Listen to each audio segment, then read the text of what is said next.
The message arrived on a Tuesday morning, though nobody on Earth would remember that small detail later. What they would remember was the moment humanity realized they were not alone, and that the universe had been watching them all along. Captain Tae-jin stood on the bridge of the Harmony, Earth's newest diplomatic vessel, staring at the holographic display floating before him. The message played again, its translation matrix converting alien sounds into something human ears could understand. The voice was cold, formal, and carried an undertone that made his skin crawl. It was the sound of someone speaking to a child, or perhaps to an insect. The Galactic Concil acknowledges the presence of species designation. Human. You are hereby summoned to present yourselves before the Assembly at Nexus Prime. Failure to comply will result in permanent embargo and containment protocols. You have 30 solar cycles to arrive. 30 days. 30 days to travel across the galaxy to meet civilizations that had been among the stars for longer than humans had existed. Tae-jin ran a hand through his dark hair, feeling the weight of every decision that had led to this moment. Beside him, Ambassador Ji-won studied the message with her usual calm expression. She was a woman who had negotiated peace treaties between nations on Earth, who had stared down warlords and corporate magnates without blinking. But even she seemed smaller somehow, standing before the vastness of what they were about to face. They don't sound friendly, she said quietly. They don't sound impressed either, Dr. Hyun-woo added from his station. The science officer was younger than both of them, barely 30, but his understanding of xenobiology had made him invaluable. That phrase, species designation. That's what you call something in a catalog. Not someone you respect. Tae-jin nodded. He had noticed it too. Everything about the message screamed condescension. The Council had given them just enough information to find their way to Nexus Prime, but nothing else. No cultural briefings, no diplomatic protocols, no welcome. Run it past Earth Command, Tae-jin ordered. But I already know what they'll say. We have to go. He was right. Within 6 hours, the response came back from Earth. The United Earth government had debated, argued, and finally concluded that refusing the summons would be worse than accepting it. Humanity was new to the galactic stage, vulnerable and alone. They needed to know who else was out there, and what these ancient civilizations wanted. The Harmony departed Earth 3 days later, carrying humanity's hopes and fears in equal measure. The crew of 200 had been carefully selected, representing every continent, culture, and discipline Earth had to offer. If they were going to meet the galaxy, they would do it as a united species. The journey took 26 days at maximum, faster than light speed. During that time, Ji-won prepared her speeches. Hyun-woo studied every scrap of data they had on alien civilizations, which amounted to almost nothing. Tae-jin drilled his crew, though he had no idea what they might be drilling for. War? Diplomacy? First contact protocols seemed laughably inadequate now. When they finally emerged from FTL near Nexus Prime, the crew of the Harmony fell silent. The planet below was not a planet at all. Not really. It was a construct. A massive sphere of metal and energy that dwarfed anything humanity had ever built. Structures the size of continents floated in perfect orbit around it. Ships of 1,000 different designs moved through space like schools of fish, each one representing a different species, a different history, a different way of thinking. How many species are there? Someone whispered. The message said the Council has 847 member species.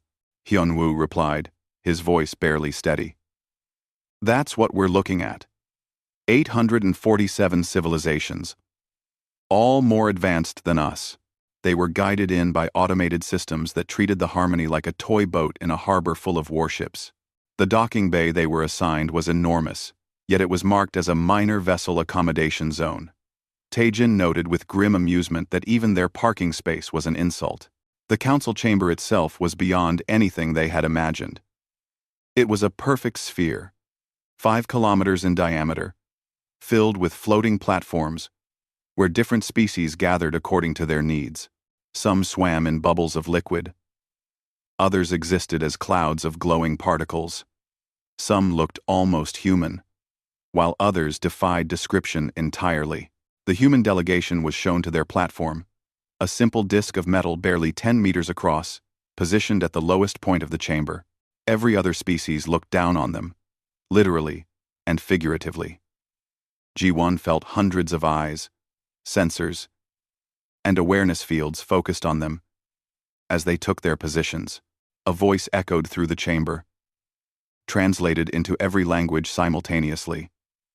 The Council recognizes species. Human. State your purpose. The speaker was identified as Voth, a being of living crystal that refracted light in ways that hurt to look at directly. The entity was old, older than human civilization, and its voice carried the weight of millennia. G1 stepped forward, her chin high. We received your summons. We come in peace, seeking to understand our place in the galactic community. A sound rippled through the chamber. It took Taejin a moment to recognize it. Laughter. Hundreds of species, laughing at them. Voth's crystalline form shifted, colors swirling within its structure. Your place has already been determined. You are children who have found matches and set your own house on fire repeatedly. The Council has reviewed your history. Wars, genocide, environmental destruction, nuclear weapons. You have proven yourselves dangerous and immature. We have also proven ourselves capable of learning, growing, and changing. G1 countered, her voice steady despite the hostility surrounding them. We have unified our world. We have reached the stars. We have much to offer. You have nothing we need. Another voice interjected. This one came from a reptilian creature, whose scales seemed to absorb light. You have existed for 10,000 years. The youngest species in this council has existed for 100,000 years. You are infants, pretending to be adults. Voth continued as if there had been no interruption. The council offers you a choice. Submit to protectorate status. Surrender your weapons technology. Accept restricted borders, and council oversight of your development. In return, we will ensure your survival and guide you toward maturity. And if we refuse? Taejin asked, though he already knew the answer. Then you will be contained. Your species will be quarantined to your home system. Any attempt to leave will be met with force. Trade embargo will be enforced. You will develop alone, or you will die alone. The Council has maintained galactic peace for 200,000 years. We will not allow one violent species to threaten that peace. The chamber fell silent, waiting for humanity's response. G1 looked at Taejin, then at Hyunwoo. In their eyes, she saw the same thing she felt: outrage, fear, and determination. We request time to consult with our government, she said finally. Voth's light patterns shifted in what might have been amusement. You have 7 solar cycles. One of your weeks. Use it wisely. Children. The Council's patience is not infinite. The human delegation was dismissed with a gesture, their platform descending from the chamber like a stone sinking in water. As they left, Taejin could still hear the sounds echoing behind them. The laughter of 847 species who had already decided humanity's fate. Back aboard the Harmony, the crew gathered in tense silence. They had traveled across the galaxy, hoping for first contact, for a chance to join the community of intelligent species. Instead, they had been offered slavery or isolation. G1 stood before her crew, her composure finally cracking. We have 7 days to find a way out of this. 7 days to prove we deserve better than to be pets or prisoners. Can we? Someone asked. We're one species against 847. How do we fight that? Taejin looked out at the vast construct of Nexus Prime, at the impossible technology surrounding them. I don't know, he admitted. But I know we don't surrender. Humanity didn't come this far by giving up when things looked impossible. In the distance, Earth was a small blue dot, 30 days away. On that world, 4 billion people waited to hear if their children had found friends among the stars or enemies. The answer, Taejin feared, was neither. They had found judges, and the verdict had already been decided. The communication room aboard the Harmony was crowded with worried faces as the quantum-encrypted channel connected to Earth. General Dongwu appeared in holographic form, his military uniform crisp despite the late hour in Seoul.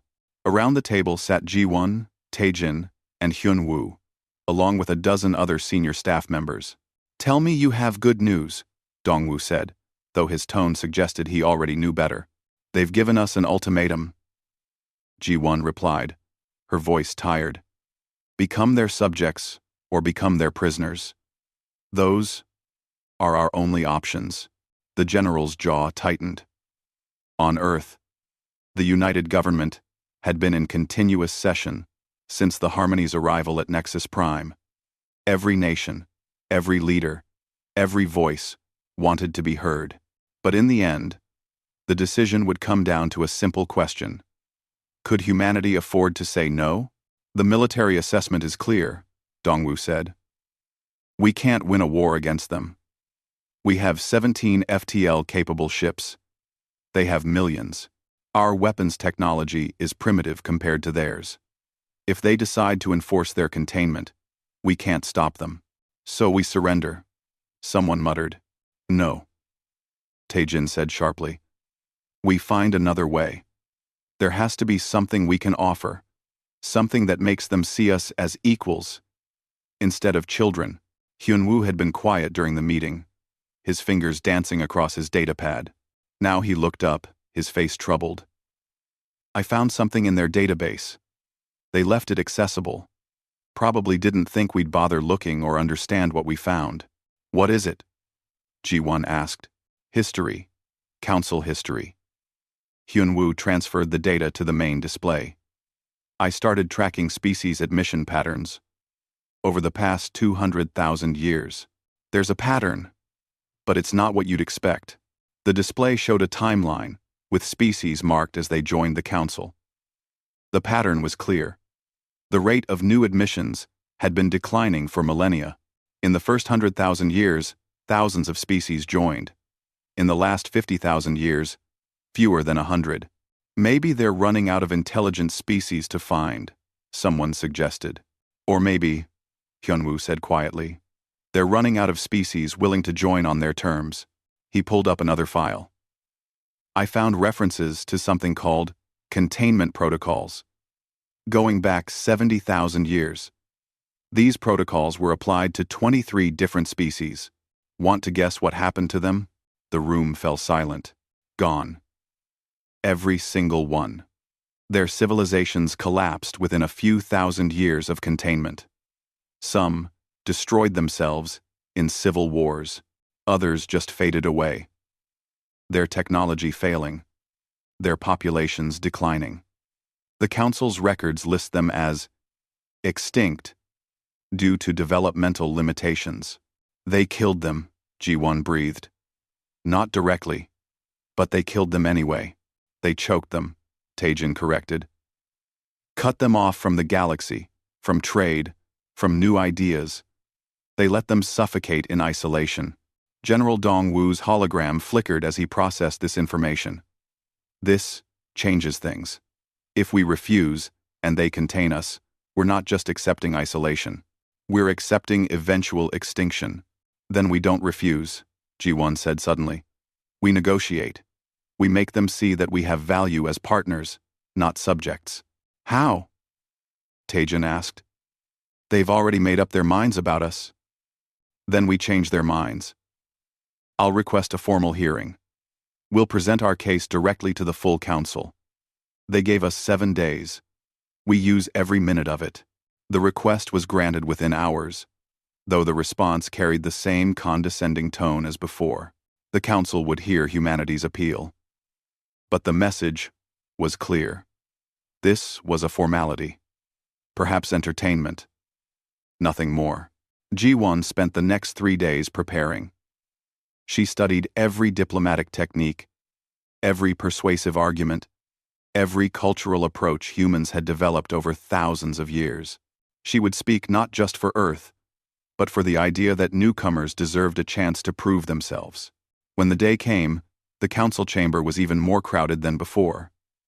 Word had spread that the humans would make their case, and species from across the galaxy had come to watch. Some were curious. Most were amused. None expected anything significant. G1 stood on the small human platform, looking up at the assembled multitude. She felt like an ant addressing mountains, but she kept her voice steady and strong. Members of the council, you see us as children. Violent, chaotic, dangerous children who need to be controlled for their own good and the safety of others. You look at our history and see war, destruction, and cruelty. She paused, letting her words echo through the vast chamber. But history is not destiny. Yes, we fought wars. Yes, we created terrible weapons. Yes, we made mistakes that cost millions of lives. But we learned. We grew. We changed. The very fact that we are here, united as one species, proves that we are capable of overcoming our worst impulses. A voice interrupted her, belonging to the reptilian creature from before. Counselor Reth. The database had identified him. You speak of learning and growing, but you have existed for such a brief time. What is 10,000 years compared to our 100,000? What lessons could you possibly have learned that we have not known for millennia? The lesson of change itself, G1 replied. You have been stable for so long that you've forgotten what it means to adapt. We adapt constantly. It's our greatest strength. Laughter rippled through the chamber again, louder this time. Reth's scales seemed to darken with amusement. Your greatest strength is chaos. You mistake your inability to maintain order for adaptability. Tell me, human, how many wars did your species fight in the last century alone? Fewer than the century before, G1 answered. And fewer still in the decades since. We are trending toward peace. Trending. Voth's crystalline voice resonated with mockery. Your entire civilization is a trend, a brief spark in the darkness. We have watched species like yours before. You burn bright and fast, then consume yourselves. The Council exists to prevent such fires from spreading. Another voice joined in, then another. Species after species cited human failures. The world wars, the nuclear bombings, the environmental destruction, the genocides, the corporate greed, the political corruption. Every mistake humanity had made in its short history was laid bare before the assembly.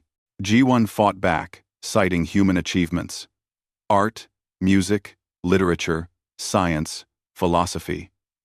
The end of global poverty, the cure for cancer, the unification of Earth under a single, democratic government.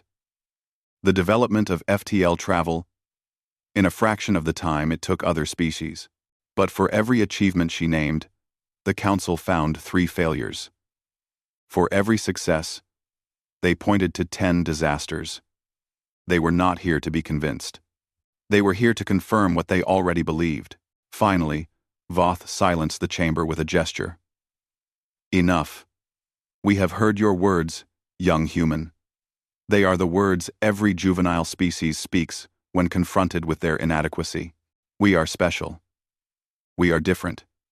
We deserve a chance. But you are not special. You are not different. You are simply young. The crystalline being seemed to grow larger, its light casting shadows across the chamber. You have existed as a technological civilization for barely 10,000 years. The youngest species in this council has existed for 100,000 years. In that time, they have proven their stability, their wisdom, their commitment to peace. What have you proven? That you can stop killing each other for a few decades?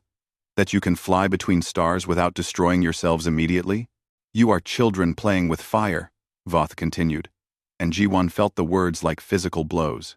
The only question before us is whether we let you burn yourselves out, or if we take the matches away before you set the galaxy aflame. The chamber erupted in agreement. Hundreds of species, thousands of voices, all united in their conviction that humanity was too dangerous, too young, too chaotic, to be trusted with freedom. G1 stood there, feeling the weight of every eye upon her, feeling the judgment of civilizations older than human language. She had prepared for argument. She had prepared for debate. She had not prepared for this united wall of contempt. Tae-jin moved to stand beside her, his presence a small comfort. Hyun-woo joined them, and then others from the delegation. They stood together, a tiny cluster of humans surrounded by the vast assembled might of the galaxy. "You have 4 days remaining," Voth announced. "Return to your ship, consult with your world, accept the inevitable with grace, or face it with futility. The choice is yours, but the outcome is already determined." The platform descended once more, carrying the humans down and out of the chamber. This time, there was no laughter following them. There was something worse. Pity. Back aboard the Harmony, Ji-won sat in her quarters, staring at nothing. She had failed. Every diplomatic skill she possessed, every argument she could muster, had been swept aside like dust before a storm. A message alert chimed. It was from Earth, from Dr. Eunji, a xenoanthropologist who had been analyzing the data Hyun-woo sent back. Ji-won almost ignored it, too exhausted to read another analysis of their impossible situation. But something made her open it anyway. The message was short. "Ambassador, I've been studying the Council's own records. Every species in the Council went through a containment period. Every single one. Those who submitted became what we see now. Those who refused were destroyed. But here's what matters. The Council hasn't had a major technological breakthrough in 50,000 years. Their most recent scientific advancement was 30,000 years ago. They're not maintaining peace. They're maintaining stagnation." Ji-won read it again. Then a third time. A second message followed. "They're not afraid we'll destroy the galaxy. They're afraid we'll change it. They're afraid of us." For the first time since entering the council chamber, Ji-won smiled. It was not a happy smile. It was the smile of someone who had just realized the game they were playing, and more importantly, how to win it. The emergency meeting was called within an hour of Dr. Eunji's message. The senior staff of the Harmony gathered around the conference table, and this time, several additional faces appeared in holographic form from Earth. General Dongwu was there, but so were others. Scientists, politicians, and one woman that Tae-jin didn't recognize. "Before we begin," Ji-won said, "I want everyone to read Dr. Eunji's analysis." She transferred the data to everyone's screens. "Take your time. This changes everything." The silence stretched as people read. Hyun-woo was the first to speak, his voice excited. "She's right. I missed it because I was looking at the wrong pattern. I saw the stagnation, but I thought it was natural. Old civilizations become conservative, but this isn't natural. This is enforced. They're afraid of change," Ji-won said. "They've built a perfect system for preventing it. Any species that shows rapid advancement gets contained. Any species that refuses gets destroyed. The survivors are the ones who agreed to slow down, to stop pushing boundaries, to maintain the status quo. So, they're not trying to prevent violence," Tae-jin said slowly. "They're trying to prevent evolution." "Exactly," Ji-won confirmed. "And humanity's problem isn't that we're violent. It's that we're unpredictable. We change too fast. We adapt too quickly.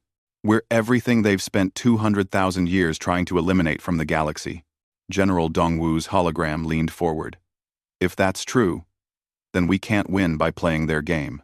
No matter how peaceful we are, no matter how much we prove we've learned, they'll still see us as a threat." "So, what do?" someone asked. "We can't fight them. We can't convince them. What options does that leave?" The woman Tae-jin didn't recognize spoke for the first time. She was young, maybe 40, with sharp eyes and a calm demeanor. "We show them something they've never seen before. Something that makes them realize they need us more than they fear us." "And you are?" Tae-jin asked. "Dr. Somin," she replied. Director of Project Prometheus. The room fell silent. Even General Dongwu looked surprised. Taejin glanced at Ji-won, who shook her head slightly. She hadn't known either. Project Prometheus, Dongwu said carefully, is classified above top secret. How do we even know about it? Because I'm authorizing its disclosure, another voice said. The hologram that appeared was the Secretary General of the United Earth Government herself. Given our current situation, the Council has determined that Project Prometheus may be our only option. Somin took over. 5 years ago, when we first detected signs of the Council's existence, we began a contingency project. We knew that if ancient civilizations existed, they would likely view us as inferior. We needed something that would make us valuable, something unique. She pulled up a display showing a complex network of interconnected nodes. We couldn't outgun them. We couldn't outbuild them. So, we decided to outthink them. The project has 3 components, Somin continued. First, a quantum communication network that spans Earth and all our colonies. Second, a distributed processing system more powerful than anything ever created. Third, and most importantly, human participants. Participants? Hyunwoo asked. Volunteers, Somin corrected. 3 million people who agreed to receive neural implants. These implants connect them to the network, allowing them to share thoughts, insights, and problem-solving capabilities in real time. Taejin felt his stomach drop. You created a hive mind. No, Somin said firmly. That's what everyone assumes. But it's wrong. Each participant maintains their complete individuality. They can disconnect whenever they want. They maintain their own thoughts, feelings, and identity. What we created is something the Council has never seen. A hybrid intelligence. The Council banned artificial intelligence tens of thousands of years ago, Ji-won said. They had wars over it. Entire civilizations destroyed. This isn't AI, Somin explained. It's augmented human consciousness. Every thought, every solution, every insight comes from a real human mind. But those minds can work together in ways that pure biological intelligence cannot. An artist can share their visual thinking with an engineer. A child's pattern recognition can be combined with a scientist's knowledge. 3 million individuals become one problem-solving entity, while remaining 3 million individuals. This is insane, someone muttered. This is exactly the kind of thing that would make the Council more afraid of us. Or, General Dongwu said quietly, it's exactly the kind of thing that proves we're worth more alive than contained. Another hologram appeared. This one showing Commander Chan-woo aboard a vessel Taejin had never seen before. It was sleek, advanced, clearly experimental. The Phoenix is standing by, Chan-woo reported. We can demonstrate the collective's capabilities whenever you're ready. The collective? Taejin asked. That's what the participants call themselves, Somin said. They chose the name. They wanted something that reflected both their unity and their plurality. Ji-won had been quiet, thinking. Now she spoke. If we reveal this to the Council, we can't take it back. They'll either recognize us as equals, or they'll decide we're too dangerous to exist. We're already too dangerous to exist, Hyunwoo pointed out. They've decided that. The question is whether we can change their minds or just confirm their fears. There's another option, Taejin said. We prove we're too valuable to lose. We show them something they need, something only we can provide. Like what? Someone asked. A solution to a problem they can't solve, Ji-won said, understanding. Something that demonstrates the collective's capability in a way that benefits them. Somin nodded. That was the plan from the beginning. We knew if first contact went badly, we'd need to prove our worth. The collective has been analyzing the Council's public databases since we arrived. They're looking for unsolved problems, major challenges that the Council has failed to address. Have they found anything? Ji-won asked. Several things, Somin replied. But there's one problem that stands out. The Council has been trying to solve it for 80,000 years. It's called the Nexus Paradox. She pulled up a complex display showing the galactic core. The quantum fluctuations at the galaxy's center are becoming increasingly unstable. Current projections suggest a catastrophic cascade in approximately 2,000 years. When it happens, it will destroy hundreds of star systems and destabilize thousands more. And the Council can't fix it? Taejin asked. They've tried everything, Hyun-woo said, pulling up the data. I saw references to this in their databases. Thousands of their best scientists have worked on it. Every proposed solution has failed. The problem, Somin explained, requires understanding quantum mechanics, gravitational dynamics, exotic matter manipulation, and coordination across millions of light years simultaneously. It's too complex, too interconnected. No single species has all the knowledge needed, and the Council species don't work together well enough to combine their knowledge effectively. But the collective could, Ji-won said.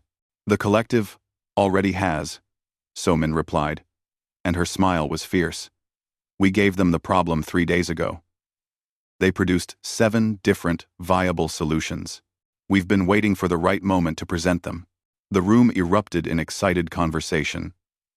For the first time, since arriving at Nexus Prime, hope flickered in the darkness. Wait, Taejin said, raising his hand. We're talking about revealing our most advanced technology, our greatest asset, to people who already want to contain or destroy us. What if they just take the solution and use it as proof that we're too dangerous? Then we make sure they understand one critical thing, Ji-won said. The solution isn't a gift. It's a demonstration. The collective solved in 3 days what the Council couldn't solve in 80,000 years. We don't give them the solution and disappear. We show them what we can do, and we offer to keep doing it. We make ourselves indispensable, General Dongwoo said, understanding. We become the galaxy's problem solvers. It's risky. Ambassador Yuna, one of the junior diplomats, spoke up. If we fail, if the solution doesn't work, or if the Council decides we're still too dangerous, we've given up our only advantage. We've already given up our advantage, Taejin countered. The moment we showed up here, outgunned and outnumbered, we lost the option of keeping secrets. Our only choice is to bet everything on humanity's greatest strength. Our ability to think differently than anyone else. Ji-won looked around the table, seeing the mix of fear and determination on every face. They were so far from home, so outnumbered, so outmatched, but they had one thing the Council had lost over their long, stable existence. They had the courage to take risks. I'll request another hearing, Ji-won said. This time, we won't ask for acceptance. We'll offer them something they can't refuse. Proof that humanity can solve problems they cannot. And if they refuse to listen, someone asked, then we solve their problem anyway, Taejin said. We broadcast the solution across the galaxy. We show everyone, not just the Council, what humanity can do. General Dongwoo nodded slowly. The Secretary General will need to approve this, but I think she will. We came here hoping for friends. We found enemies. Now we'll show them that enemies who underestimate humanity make a fatal mistake. The meeting ended with plans being made, messages being sent, and the collective being briefed on what was about to happen. Somewhere on Earth, 3 million people connected to a network that made them more than human, or perhaps more accurately, made them perfectly human in a way that had never been possible before. Taejin stood at the window of his quarters later, looking out at Nexus Prime. The massive construct glowed in the darkness, representing 200,000 years of civilization. It was old, powerful, and confident in its superiority, but confidence could be a weakness. The Council had been so sure of their superiority for so long that they had forgotten how to be surprised. Humanity was about to remind them. Tomorrow, they would return to the council chamber. Tomorrow, they would offer the galaxy something it desperately needed and didn't know was possible. Tomorrow, the laughing would stop. The request for a hearing was granted with the same dismissive speed as before. To the council, this was merely the final act of a predetermined drama. The young species would make one last plea. It would be denied, and the matter would be concluded. Some species had accepted containment gracefully. Others had raged against it. Both outcomes were equally irrelevant. G1 stood once more on the small platform in the council chamber. But this time, she felt different. She was not here to beg. She was here to negotiate from a position the council didn't yet understand they were in. "Members of the council," she began, her voice carrying across the vast space. "In our previous hearing, you made clear that humanity has nothing to offer you, that we are too young, too chaotic, too dangerous to be trusted with freedom. I'm here to prove you wrong." The murmur that rippled through the chamber was not hostile, merely amused. They had heard such declarations before, from dozens of species over thousands of years. None had ever delivered. Counselor Reth's voice cut through the noise. "More speeches, human? More promises that your species is somehow special? We have wasted enough time on your delusions." "No speeches," G1 replied. "A proposal. Give us a problem. Any problem you have failed to solve. Give us one solar cycle, 26 of our hours, and we will provide you with a solution." The chamber fell silent. It was the silence of surprise, quickly followed by laughter. The sound echoed from 1,000 different throats, translated into 1,000 different frequencies, but all expressing the same sentiment. Disbelief. Voth's crystalline form shifted, colors swirling in patterns that suggested confusion. "You propose to solve in one day what the Council's greatest minds have failed to solve in millennia?" The arrogance of youth knows no bounds. "Not arrogance," Taejin interjected, stepping forward to stand beside G1. "Confidence. We know what we're capable of. You don't. That's the difference between us." "Very well," Reth said, his scales darkening with what might have been anger or amusement. "Let us watch you fail. Let the entire council witness the moment when humanity realizes how far beneath us they truly are." Voth's form expanded, light cascading across the chamber. "The council accepts your proposal. We present to you the Nexus Paradox. Voth's, Amen. Voth's form. For 80,000 years, we have sought to stabilize the quantum fluctuations at the galactic core. These fluctuations threaten to cascade into a catastrophic event within 2,000 years. Hundreds of star systems will be destroyed. Thousands more will be destabilized. Our greatest scientists from 400 species have attempted solutions. All have failed."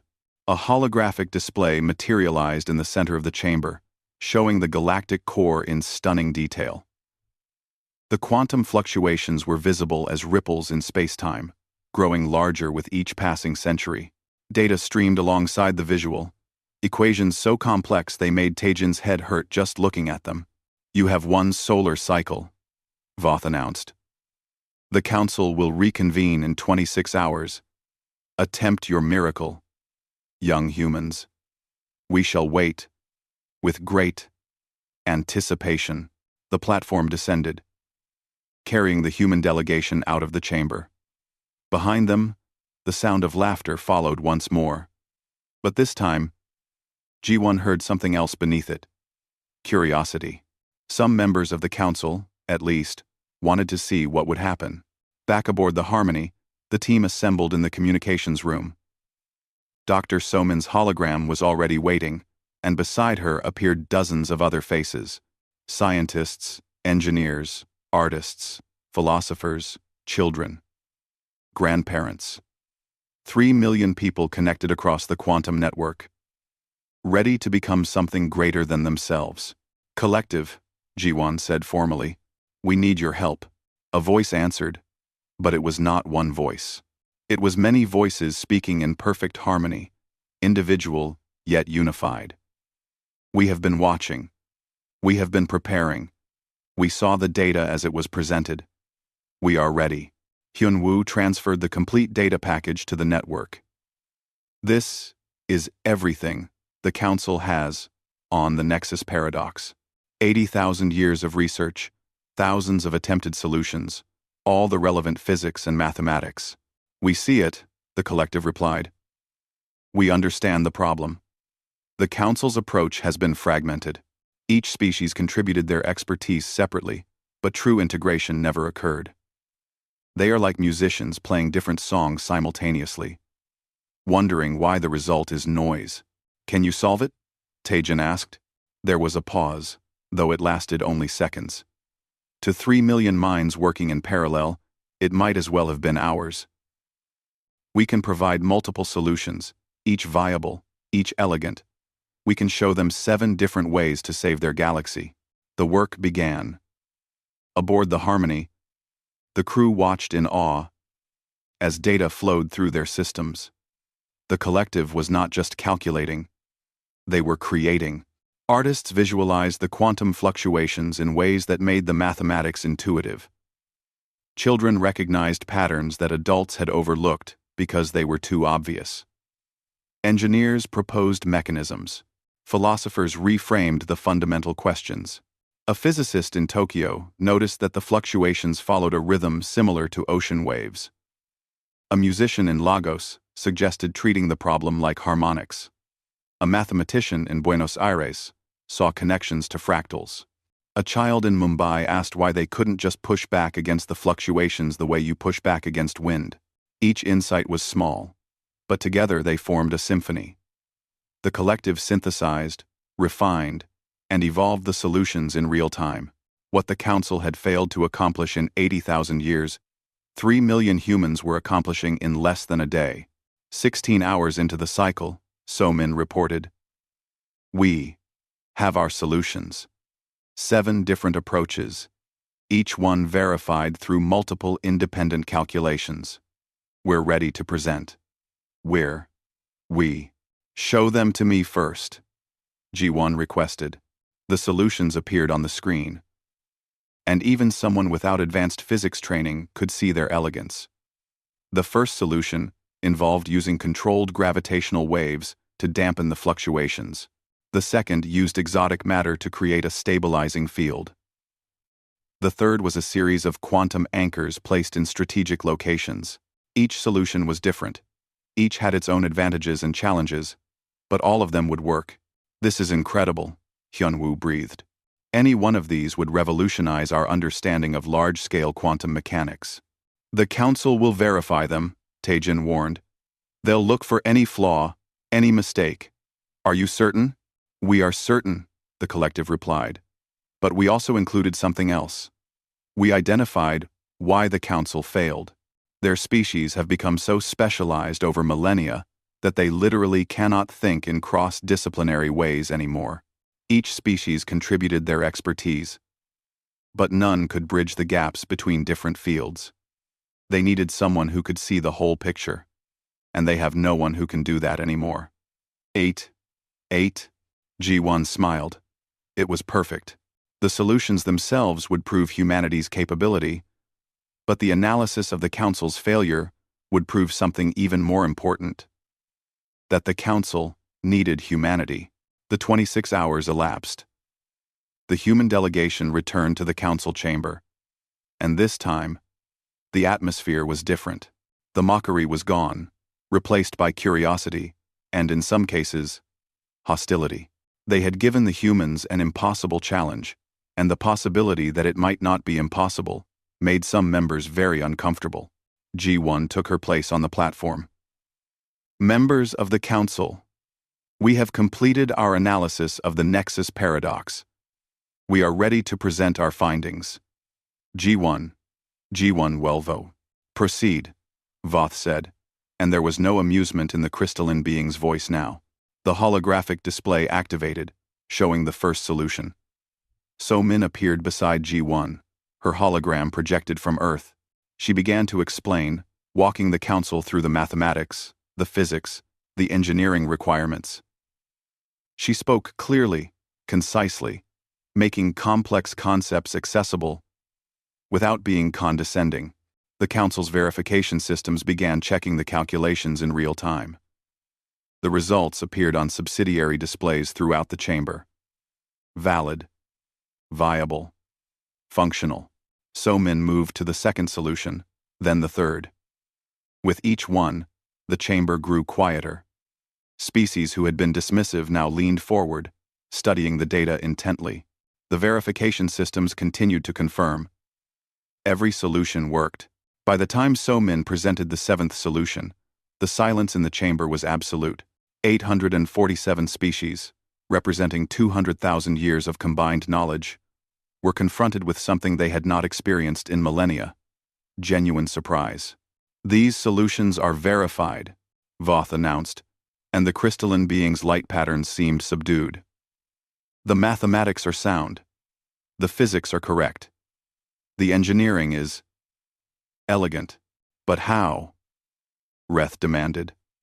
"How did you accomplish in one day what we could not accomplish in 80,000 years?" "Because," G1 said quietly, "we think differently than you do. You've had so much time to specialize, to perfect your individual areas of expertise, that you've forgotten how to bridge between them. Humanity hasn't existed long enough to fall into that trap. We're still generalists. We're still learning to connect different fields, different perspectives, different ways of thinking." Hyunwoo stepped forward. "We also identified why your previous attempts failed. Your species contributed separately. You had experts in quantum mechanics, experts in gravitational physics, experts in exotic matter. But you had no one who could integrate all of it, who could see the connections between fields. That's what humanity brought to this problem: integration." A new voice spoke, one that had not been heard before. "I am Elder Tom. My species has been part of the Council for 175,000 years. I have witnessed the rise and fall of civilizations. I have seen species join us and species refuse us. But I have never seen what I am seeing now." The council chamber seemed to hold its breath. "This solution represents not just technical competence," Tom continued, "but a way of thinking we have lost. These humans, in their brief existence, have maintained something we surrendered long ago: cognitive flexibility. They have remained integrated thinkers in a galaxy of specialists." "They are dangerous," Reth insisted. "This proves it. They advance too quickly, think too differently. They will disrupt everything we have built." "Yes," Tom agreed simply. "They will. The question is whether that disruption destroys us or saves us." Voth's form shifted through colors that might have indicated deep thought. Finally, the crystalline being spoke. "The Council requires time to deliberate. The humans have proven they possess capabilities we did not anticipate. Whether those capabilities make them allies or threats remains to be determined. You have 3 days," Voth continued. "We will reconvene then, to announce our decision." As the platform descended, Taejin felt the weight of thousands of eyes upon them. They had done the impossible. They had proven humanity's worth. But had they proven it enough, or had they simply confirmed the Council's worst fears? The answer would come in 3 days. Until then, all they could do was wait and hope that showing the galaxy what humanity could do would be enough to earn them the freedom to keep doing it. 3 days felt like 3 years. The crew of the Harmony monitored every communication channel, analyzed every bit of data leaking from the Council's deliberations, and tried to prepare for every possible outcome. On Earth, 4 billion people waited with held breath. The collective remained connected, ready to be called upon again, if needed. The corridors of Nexus Prime were different now when the human delegation moved through them. Some species still ignored them, but others watched with open curiosity. A few even approached with questions, asking about the collective, about how humans thought, about whether the solutions would really work. They're divided. Hyunwoo reported after analyzing the communication patterns. Roughly 1/3 supports granting us full membership. 1/3 wants immediate containment. The rest are undecided, probably waiting to see which way the political winds blow. That's better than I expected, Ji-won admitted. I thought it would be worse. It might still be, Taejin warned. The undecided bloc could swing either way. And even if they accept us, the terms might be worse than containment. On the third day, the summons came. The council was ready to announce their decision. The chamber was packed with more species than Ji-won had seen before. This was not just the regular council session. This was history being made. Representatives from across the galaxy had come to witness what would happen when an old order met something genuinely new. Ji-won stood on the human platform, flanked by Taejin and Hyunwoo. The rest of the delegation stood behind them, a small group of humans facing the assembled might of galactic civilization. Speaker Voth's crystalline form seemed larger than before, as if the weight of the decision had given it additional substance. The council has deliberated. We have reviewed the evidence. We have verified the solutions. We have debated the implications. We are ready to render judgment. The chamber fell silent. Humanity has demonstrated capabilities we did not anticipate, Voth continued. You have solved a problem that has confounded our greatest minds for millennia. You have shown us a way of thinking we had forgotten was possible. These are achievements worthy of recognition. Ji-won felt hope rise in her chest, but she kept her expression neutral. The next words would be crucial. However, Voth said, and that single word crushed the hope before it could fully form. These same capabilities confirm our concerns.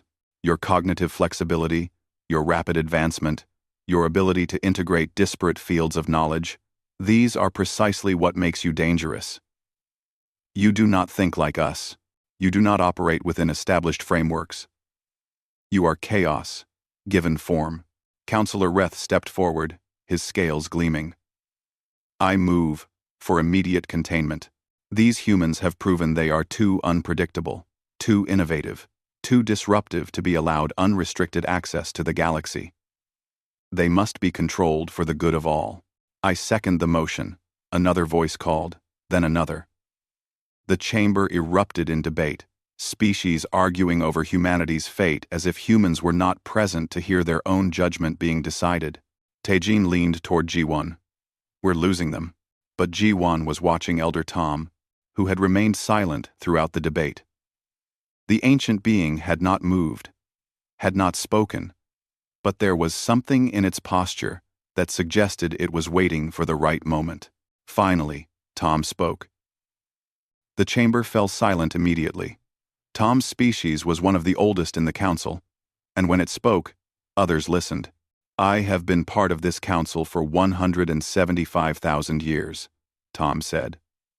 I have watched us grow from a coalition of 12 species to this vast assembly. I have watched us bring peace to the galaxy, end wars, prevent suffering. I have been proud of what we built. The ancient being paused. And when it continued, its voice was heavy with something that might have been sorrow. But I have also watched us become stagnant. We celebrate our stability, but we call it wisdom. We praise our caution, but we call it maturity. We have not had a major scientific breakthrough in 50,000 years. We have not created new art forms, new philosophies, new ways of understanding the universe. We have simply maintained what we already have. We became static, Tom continued, because we eliminated anything that threatened our stability. We contained the chaotic species. We destroyed those who refused to slow down. We created a galaxy of peace by creating a galaxy of sameness. And now, we stand ready to do it again to these humans. Because they remind us of what we lost. What did we lose? Someone asked. The courage to grow, Tom replied. These humans are young, yes. Chaotic, yes. Unpredictable, yes. But they are alive in a way we have forgotten. They take risks. They fail and try again. They integrate knowledge instead of fragmenting it. They are what we were before we became so afraid of change that we stopped changing altogether. Reth objected. You would risk 200,000 years of peace for the sake of growth? You would endanger everything we have built to satisfy curiosity? I would risk everything we have built, Tom said firmly, because what we have built is a beautiful cage, and we have locked ourselves inside it. Ji-won saw her opening. She stepped forward, her voice clear and strong. Members of the council, Elder Tom speaks truth. You laugh at our violence, our chaos, our brief history, but that chaos is our strength. We haven't existed long enough to become rigid, afraid, stagnant. She gestured at the assembled species. You've had peace for 200,000 years, but it's the peace of the graveyard. No breakthroughs, no growth, no risks. You've confused survival with living. You've created a perfect system for preventing change, and in doing so, you've prevented yourselves from evolving. We're not asking you to become like us, Ji-won continued. We're not asking you to embrace chaos or abandon your hard-won stability. We're offering you something you've lost. The possibility of being surprised. The chance to see problems solved in new ways. The opportunity to grow again. Taejin stepped forward. You don't need to contain us. You need us to save you from yourselves. The Nexus paradox is just one problem. How many others exist that you've given up on solving? How many opportunities have you missed because you've forgotten how to think flexibly? You want us to submit to protectorate status, Ji-won said, to give up our autonomy, our weapons, our freedom. But we're offering you a better deal. Make us full members of the council. Give us the same rights and responsibilities as every other species. In return, we'll share what makes us different. We'll teach other species how to integrate knowledge again. We'll help solve the problems you've given up on. And what do you gain?